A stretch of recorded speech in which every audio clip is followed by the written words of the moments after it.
కలియుగంలో ఎప్పుడూ ధర్మం ఏమిటంటే మనం మోసానికి లోను కాకుండా ఉండాలి అంటే ఎదుటి వాళ్ళని మన పట్ల ఏం మాట్లాడుతున్నారో ఏం చేస్తున్నారో ఎప్పుడూ ఒక కన్నేసి ఉంచాలి. ఎవరిని పూర్తిగా నమ్మొద్దు. నమ్మాను అని చెప్పేవాడిని కూడా సగమే నమ్మమన్నారు. నిన్ను పూర్తిగా నమ్మానయా, నీ మీదే ఆధారపడ్డానయా అని చెప్పాలి, కానీ ఒక కన్నేయాలి. సంస్థల్లో, ముఖ్యంగా వ్యాపార సంస్థల్లో సంస్థలు నడిపే వాళ్ళందరికీ ఇది చాలా ఉపయోగిస్తుంది. ఒక కన్ను వేయవలసింది. ఆయన దగ్గర మాత్రం నువ్వు లేదా ఆఫీసు లేదయ్యా అని చెప్పాలి, కానీ ఒక కన్ను వేయాలి.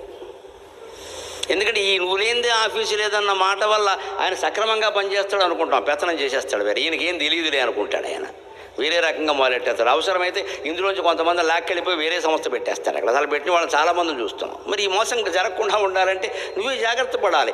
ఎవరి యందు ఎలా ఉండాలో అలా ఉండాలి తప్ప అందరికీ ఒకటే సూత్రం కలియుగంలో పనికిరాదు. ఎందుకంటే మానవులందరూ అలా ఉండరు, ఏ యుగంలోనూ ఉండరు, ఇందులో మరీ